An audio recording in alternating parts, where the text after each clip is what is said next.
course, I have a very strong leadership team that works very closely, very dedicated, and very deliberate to ensure that the community college makes the necessary rounds in engaging in the community, bringing the ideas in, and working as a team to really bring things forward. So I'd like to ask and introduce the leaders that are joining me today. Our Provost and Executive Vice President, Dr. Stuart Blacklow, my Vice President and Chief of Staff, Dr. Frank Sorgic, my Vice President for Workforce Development, Teresa Bryan, Campus President, Dr. Yvonne Walters, Vice President for Human Resources, Kim Manigo, and my Chief Facilities Officer, J.B. Messer, and the person that keeps me in track, Benita Richardson.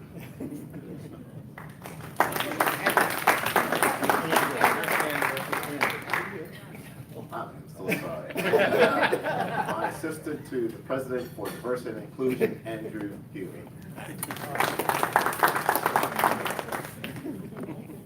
So let's do a trivia. Let's see how much you know about the community college. And those who answer the questions, you'll have a chance to get on your table what we call at a glance. You'll get that as your prize. So don't forget. So the first question is, who are our students?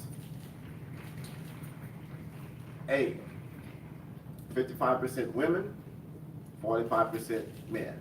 B, 80% women, 0 men. C, all the above. What's the answer? All the above. No. It's A, 55% of women and 45% of men. Let's try second one so everyone will at least pass. What percentage of our students are part-time? A, 90%, B, 65%, C, 50%. B. I heard a D, I didn't give a D. How many say A? Wrong. How many say B? Correct. 65% of our students are part-time. What do you think the average age of our students would be? A, 28, B, 27, C, 26. Gave you a big range, didn't I? 27. What we offer at the community college, of course, is an array of both career and transfer programs. Traditionally, we were known for the college that prepares individuals for work. So what percentage of our students enter into career programs? A, 42%, B, 30%, C, 10%. A, 42%.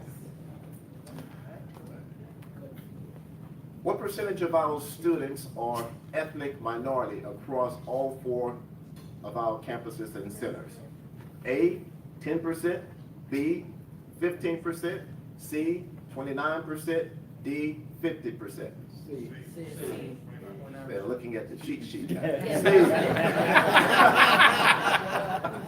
29%. And I think another valuable resource that we bring, because we want graduates to really celebrate the region, earn the credential, connect with the workforce, and then land the job. So what percentage of CCAC students after graduation remain in the region? A, 50%, B, 60%, C, 94%. C, 94%. So I think each of you can have the prizes on your table. It's called at a glance. It will help you to prepare for the next exam that will come sometime in the near future. But with the emphasis on the college and the work that we do to provide industry-relevant academic and career training, the community college continues to develop and refine programs that are designed to create highly responsive and technologically savvy regional workforce that's fully equipped with the knowledge and the skills that are necessary to respond to a complex global marketplace. We offer over 160 associate degree, certificate, diploma, and transfer programs that are available across 6 broad industry sectors, as Doris alluded to earlier: arts and humanities, business, education, social behavior sciences and human services, health, STEM, and skilled trades, serving nearly 45 credit, non-credit students taking classes every year.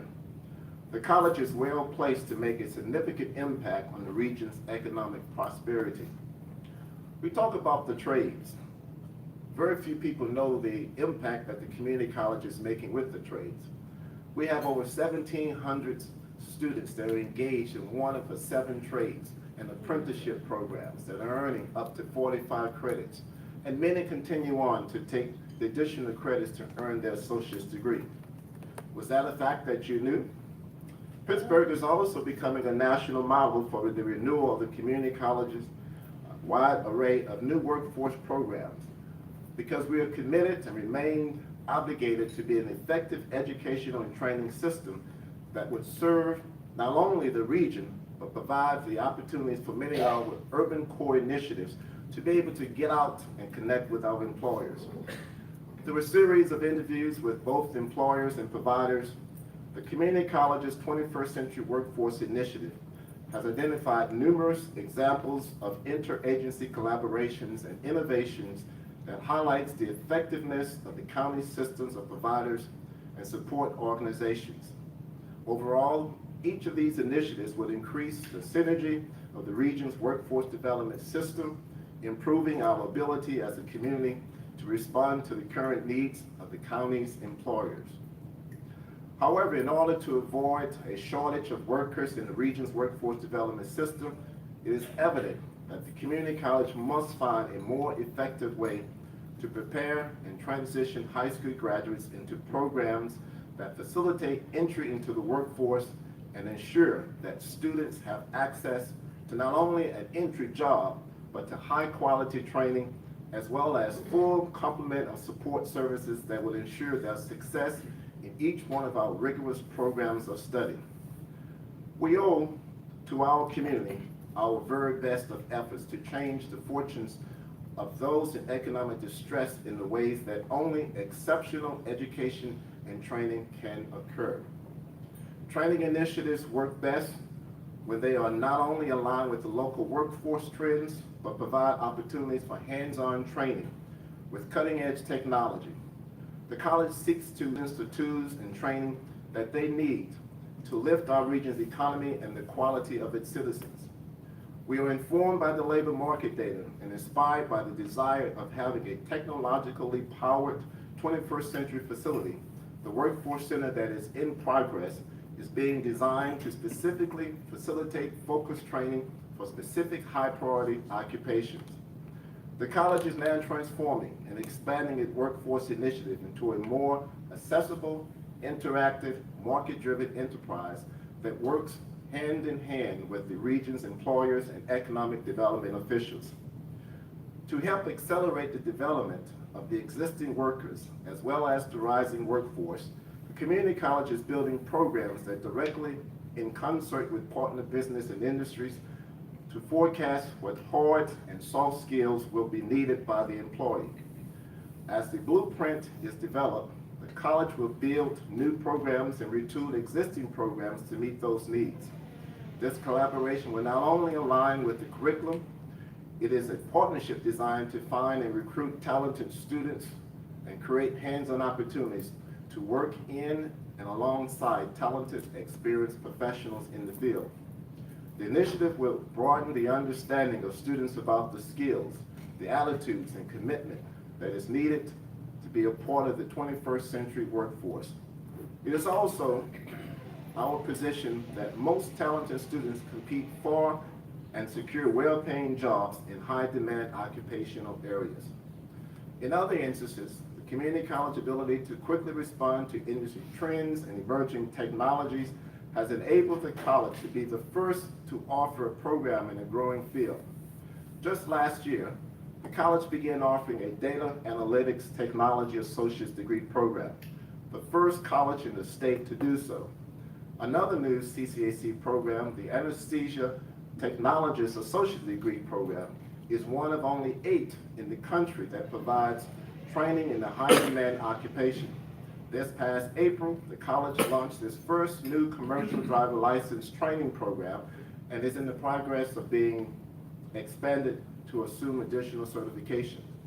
Sometimes the community college is the only institution to offer a particular program.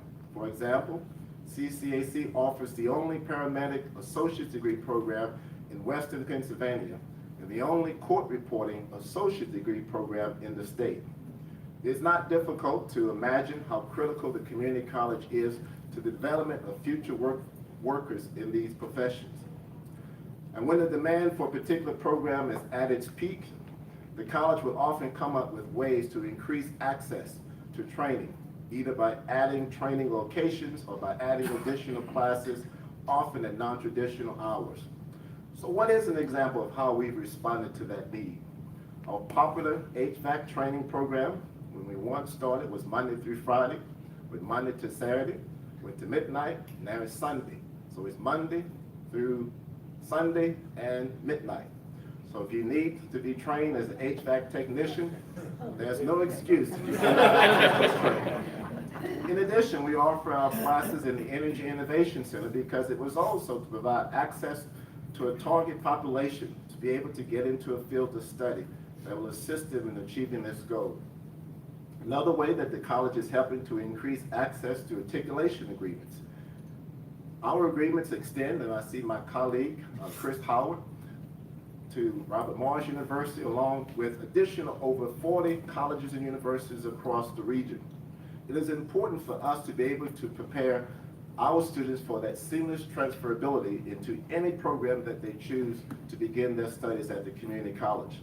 In addition to saving students up to $59,000 over private and $24,000 over public during their first 2 years of college, these agreements enable our students to seamlessly transfer into more than 160 programs offered at over 40 other colleges and universities, including our PASSHE schools. And in order to encourage high school students to attend college, we've entered into a 2+2+2 partnership with the University of Pittsburgh and the Pittsburgh Public Schools, which enables Pittsburgh Public School students to network and build vital relationships on both the CCAC and University of Pittsburgh campuses. In yet another effort to capture the interests of future students, the community college continues to work with high schools to expose students to new educational options, including offering high school students taking advanced placement and honors classes the opportunity to enroll in the community college, dual enrollment academies, and other courses. When speaking about access, it is important to remember that perhaps more than any other college or university in the region, community college is a college of choice for all members of the community. CCAC, like other community colleges across the nation, has a high percentage of first-generation college students, as well as students requiring academic, financial, and other assistance. Because of this, the community college continues to seek out and secure new funding sources for programs that will expand opportunities for all students.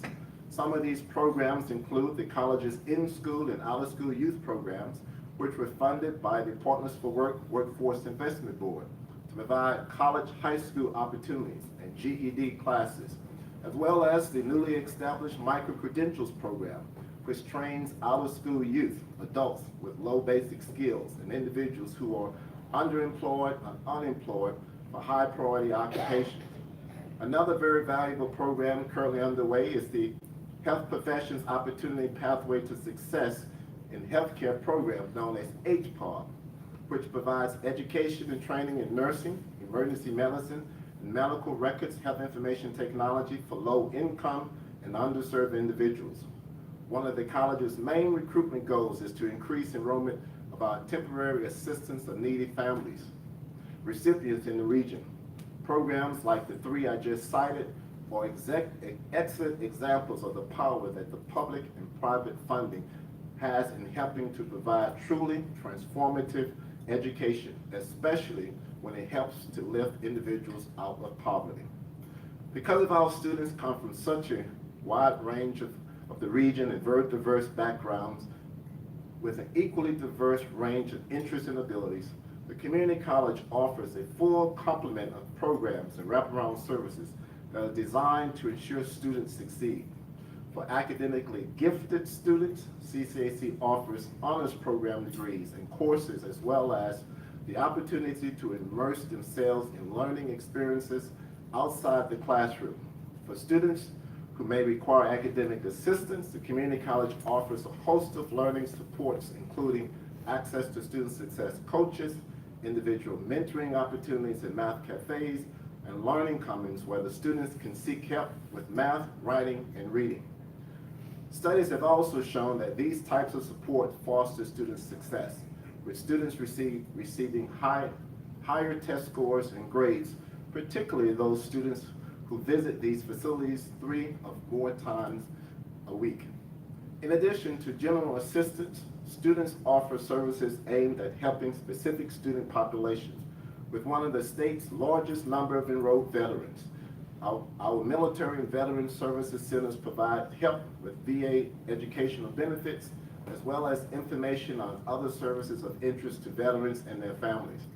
The college also offers supports aimed at increasing the retention, campus and community engagement, and academic success of students of color through the Men of Merit Initiative and Women on a Mission. The African American Chamber of Commerce on Western PA, with the support of Pittsburgh Foundation, initiated a one-year Junior Chamber Commerce Intern Collaborative with the community college. This program involves CCAC students from Homewood Brushton Centers, Barber School, entrepreneurial certificate programs, and student clubs and organizations. As an overarching goal, the program looked to enhance the participating students' understanding of what it means to be a part of an established professional organization such as the African American Chamber. The program targeted students, particularly African Americans, who had an interest in becoming entrepreneurs. It offered a formal co-curriculum component that afforded students educational experiences to aid, empower, and inspire them in taking the next step forward in their career development. As an outcome, these students benefited from the networking, the mentoring, and the professional development opportunities that came from the African American Chambers Business Institute. That was a total of 17 students that are participating in this enrichment program. Professor Gerald Ferguson, professor of business, shared that students gained out of classroom experience and had access to resources and the network. This allowed some of the students to successfully launch their business.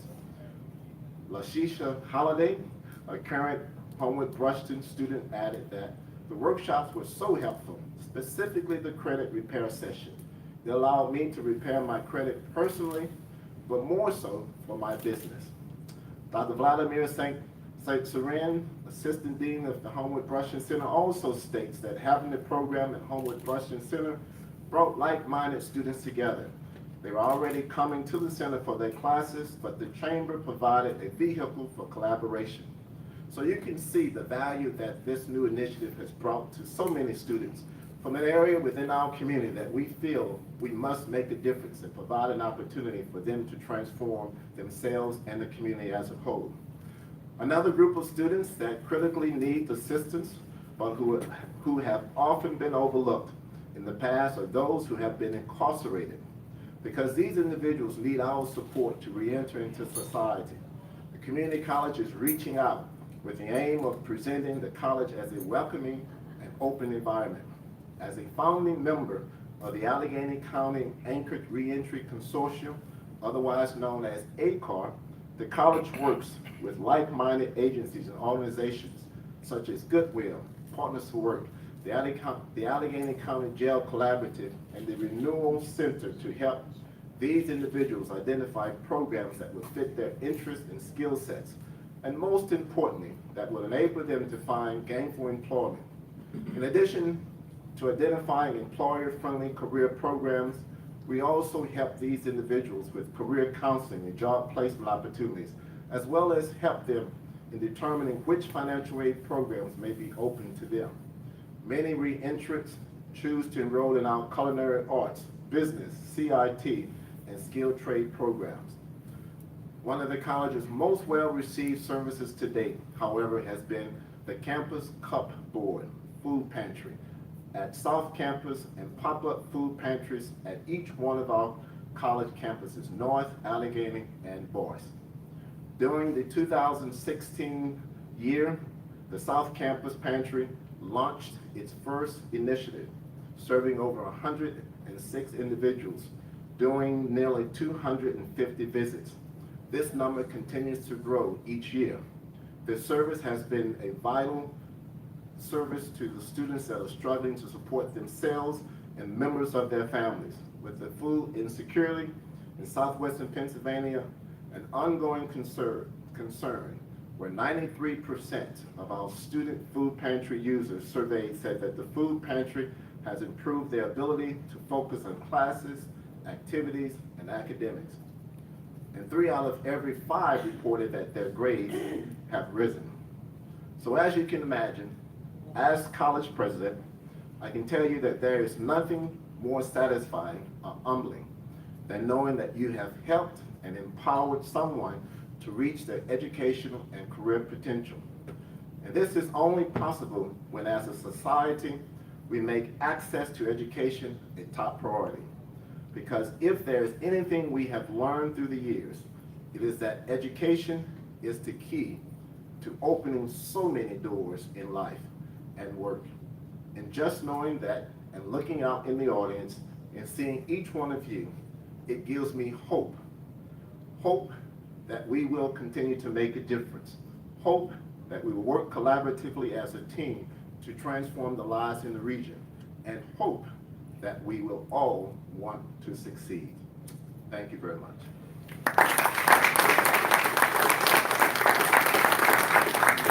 Sounds like you haven't been busy.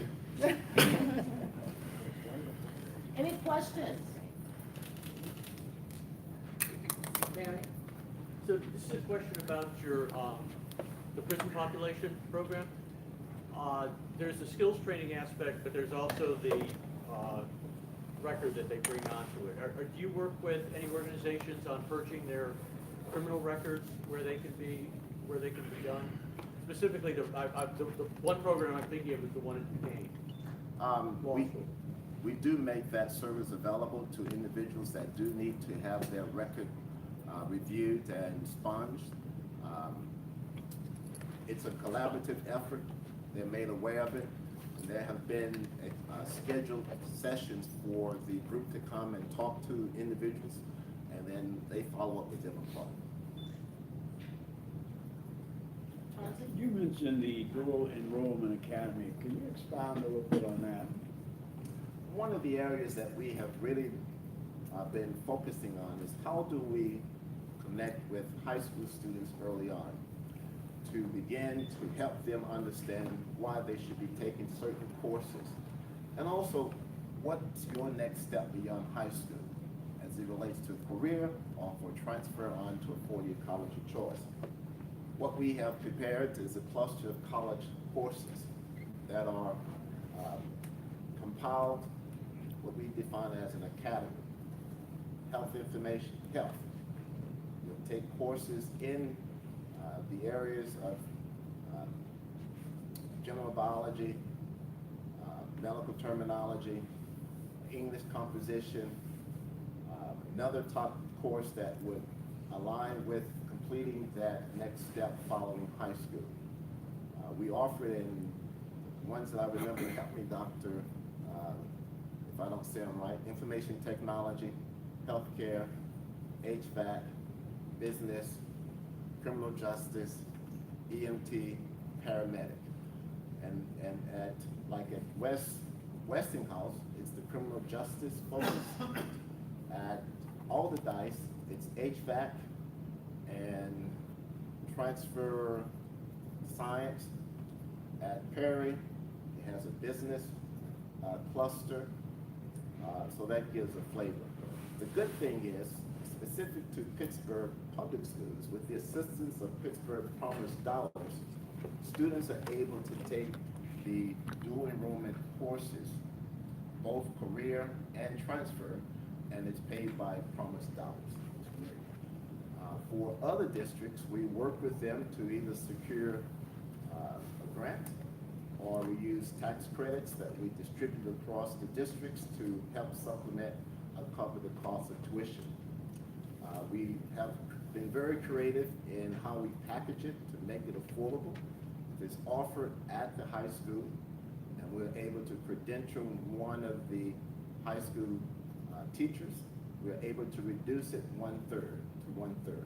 If it's taught at the college, which many students do choose to come to the college, they're integrated into an existing class, or it can be a cohort, and the cost is the same. And you got them all. Yeah. Any other questions? Thank you. Thank you. Thank you so much. Before I move on, let me just mention, and this will be of interest to Dr. Bullock, but in particular to Dr. Evan Walters. BNY Mellon has funded our junior chamber for another semester, so we'll be moving it forward. And we've got classes coming up for the fall.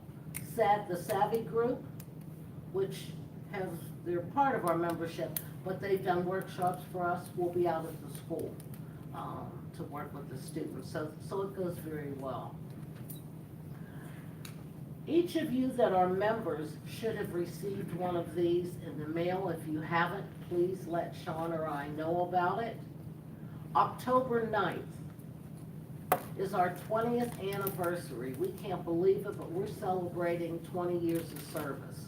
It will be here in this room from 5 to 7, and I'm pleased to say that Jack Kimmel here at the Rivers Club is actually sponsoring it for us and working with us on the partnership. So please plan to come. Our chairman will be making remarks and reviewing some of the pointed facts of history about the engagement, not only from it being chartered, but since it has been opened and how we've moved forward. So I encourage you to be a part of that. We've got some new members, and if any are present with us, please stand as I call the names, and I ask you to please hold your applause. Kelly Benson from Innovation Works. Clarence Carlos, RC21X. It's a health-related initiative that's going on. Adina Green, Adina Style Accessories, excuse me. Ashley Hall, Ashley Taylor's Collection. LeVar McCline, Hey Design Guy. Andrea Robinson, Sugar and Smoke Restaurant that just opened in Bloomfield. Tanja Smith, Allegheny Community Healthcare. And Barbara Smoot, Women for Economic and Leadership Development. Ron Wright, Wright Business Systems, and supporting members, Keith Pignetti, Pittsburgh Sports Publication, and our new associate member, Sonia Grant, PA Career Link United Labor Agency. And if that's not enough, we also have 16 new members through our partnership with Bridgeway Capital. So we've had a good summer. It's been going well. Our upcoming events, I mentioned our celebration on October 9th, but there's so many things going on, like the Diamond Horseshoe Ball that will be tomorrow night with the Pittsburgh Opera. So our member Christopher Hahn, if you haven't signed up, I know he'd love to see you there. Our members mixer, which will be hosted and held at the Urban Pathways K-5 College Charter School in October. Our power breakfast will be with Audrey Russo, the president of the Technology Council. I think you'll enjoy hearing from her. I mentioned that our program to Greece is sold out. So we are now in the final stages of waiting for the agency to come in and give us our tickets, and we'll fill you in on how wonderful it was when we get back. We have a members mixer that will be held at Highmark for Trying Together. And don't forget, December 6th is our annual business luncheon. Leroy Ball, the president of Pittsburgh Coppers Incorporated, will be our guest speaker, and we look forward to having you there. Please continue to review. Notice I said review because I'm not sure how detailed you are in reading it, our monthly newsletter. But there's lots of good facts in there.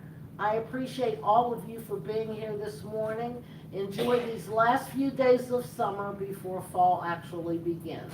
Thank you.